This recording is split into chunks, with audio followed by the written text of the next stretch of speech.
Dropping into luge for the first time with me. I can come in, use the whole corner, and then get straight back up onto the other side.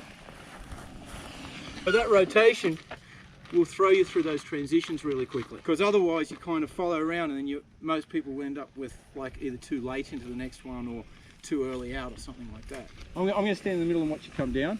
We're just going to section this a couple of times. You should always, at least initially, lean in a bit with it, but then you can push the bike in further. The way I like to think of it is the rotation is the big movement. That's your coarse tune on your radio, right? The leaning is your fine tune. I'll come into a corner, I'll rotate, set up for the corner, come into the corner. If I need to tighten it a little bit, I can extend my arm and tip it in a bit more. If I'm going around a bit too tight, I can pull it up a bit. Okay. So I can play with that. And you're going and you're rotating into a corner. Like, doing that is nothing. And in fact, you probably don't even have to think about it. It will just happen. That's why I kind of like to focus on the rotation first. Cool. But it's a hard thing for people to get. All the way down the track. I just, you know, play some tunes in your head, you know, just all the way down the track, just swing your bum around. Let's try this whole body rotation again. Keep rotating the wrong way. Above left, above left.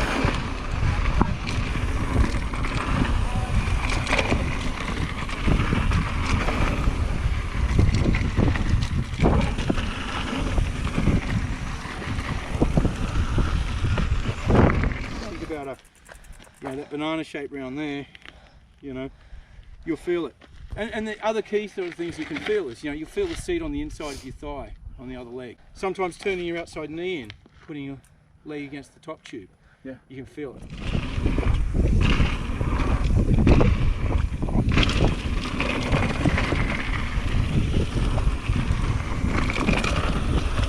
Jumps, drops, things like that. Key to it is front wheel lift. Stack of different ways you can do it. You're talking about manual. Yep. Like the meerkat. Yep. Manual's not really the best way for jumping and stuff because it gets you in an unstable position. Manual's quite an advanced thing. We do teach it, obviously, but we'll work on a different front wheel lift first. The key thing is to get your bike and your front wheel to go up, your body's got to be going up. Yeah, hop off your bike for a sec, jump in the air. All I want you to do is jump. Right? Yeah. So what are you doing? Bend your knees, compress down, jump up. Pretty simple concept, right?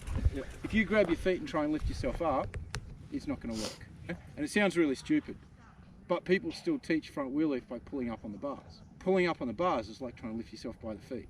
You can't do it. So all you're going to do a front wheel lift is compress and jump up. Now what you find, the advantage of this technique is you stay in your ready position. So you're going to stay centered on the bike. Whereas a manual, you're dropping your weight right back. So you're now in an unstable position. Lots of applications for it, but jumping and stuff, the idea is you want to be centered in the air. Lots of people, as they come in, the back will kick up. Yeah. Right. That's the really common thing with jumping. And the way they correct it is move their weight back to try and hold it down. So basically what happens is as they hit the jump, they're getting rotation in their body and bike and stuff that's created by the jump. Right? The whole time in the air is fighting with that rotation and trying to correct it so that you land right. So jumping's all about the takeoff. If you get the takeoff correct, you're in the air, you're in your ready position, everything's stable. You don't have to fight with anything anymore. It doesn't feel like you're jumping. That's the biggest thing that people will comment on. It's like it doesn't feel like I'm in the air. Because the in the air feeling for people is all about fighting with the bike. What we need is the front wheel up with our body centered. Doing a front wheel lift is just a case of rolling along, jumping in the air. You want the front wheel to go higher, jump higher. Completely ignore your arms. Right? Everything's in the leg. Compress down, jump up. All you want to do is just use your leg. Easy. Right, now, to ride a drop off, there's a couple of different ways. We've got a more advanced way for bigger things onto an angle downslope. But to start with, when you're riding a drop, you want to come along, you want to lift the front wheel up and hold it up until the back goes off the drop. The way you test that is if you can lift your front wheel over the stick and your back wheel crosses the stick before your front wheel hits the ground again, you can ride off a drop. Once you can do that, then try a little drop and you can gradually go bigger and bigger, and it works up to about this position. And then as you go off the drop, you're in the ready position, so you're landing evenly both suspension. So a rear wheel lift, exactly the same technique. All I'm going to do is compress, jump a little bit forward. Yep. Now the trick is to get a scoop with your feet. If I jump up, my foot comes off the pedal. Really easy for people that are clipped in. Flats are a little bit more difficult. If I drop my toe a bit and scoop backwards, like you're trying to sort of scrape poo off your shoe or something, yep, you can see how I can generate a heap of grip compared to that. The better you scoop, the less you've got to jump. Yeah. Alright. Once you get it, it's fairly subtle. Yeah. You can kind of do a front lift, you can do the whole bike, or you can do a rear lift. And the smoother you get with it, the less pronounced the movements are. Yep. And that can progress into a bunny hop. Nice. That's it. That's your basic front, back, lift sort of thing. So to hit a jump, absolutely you can bunny hop and pop really high. Yeah. But the thing is, most people can't do a good bunny hop, sure, let alone on the lip of a jump. Right? So it means you can't learn to jump until you can get that dial, which is a hard thing to do. Yeah. Okay? Whereas the front lift is easy. So as you come in, you do the front lift and the bike will just fall. The trick is how much lift do you need to counteract back kicking up. And that's just a timing practice thing. We're going to roll in at this jump initially. All I want you to do is roll in slowly, do a front wheel lift, get the feel of it, then you just pick up your speed a little bit. Okay, so jump on your bike. Okay, back brake on. I'm going to lift the front up, drop back into the manual position. That's your balance point, right? Okay. Now, drop your weight down lower. Drop down lower, lower, lower. You see how it brings your balance point forward? Right. Makes it easier. Feel that position. Okay. That's your long cruising manual position. The drills we usually teach for teaching it is get your weight back. So there's 2 steps. The key thing with manuals is range of movement, getting forward and backward. Right? This is why I say it's an advanced technique.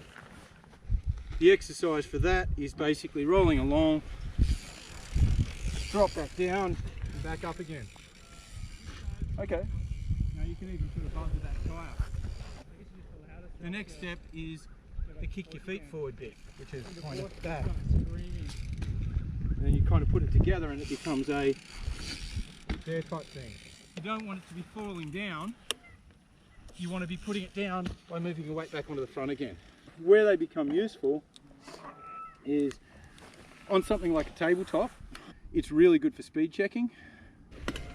So you can come up, you can manual across, put your front wheel down on the exit. You've got to have that range of movement because you want to be back on the bike when you're coming down. Sure.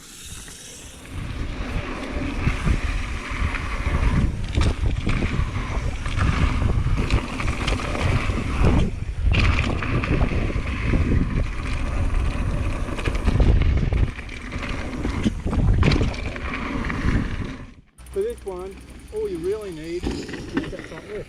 And I'm landing in my ready position with front wheel even. Okay.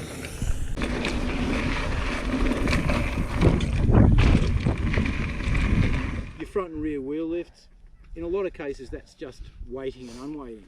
You're going through a bit of a rock garden, you're not necessarily lifting, jumping over things, but there's patches where you're weighting and unweighting. So, you're coming in and there's a rock there that your back wheel's got to go over, then you're unweighting it, let it go over, and then you're waiting on the other side of it. Yeah. And it's having the timing of knowing where your wheels are and not just smashing through it.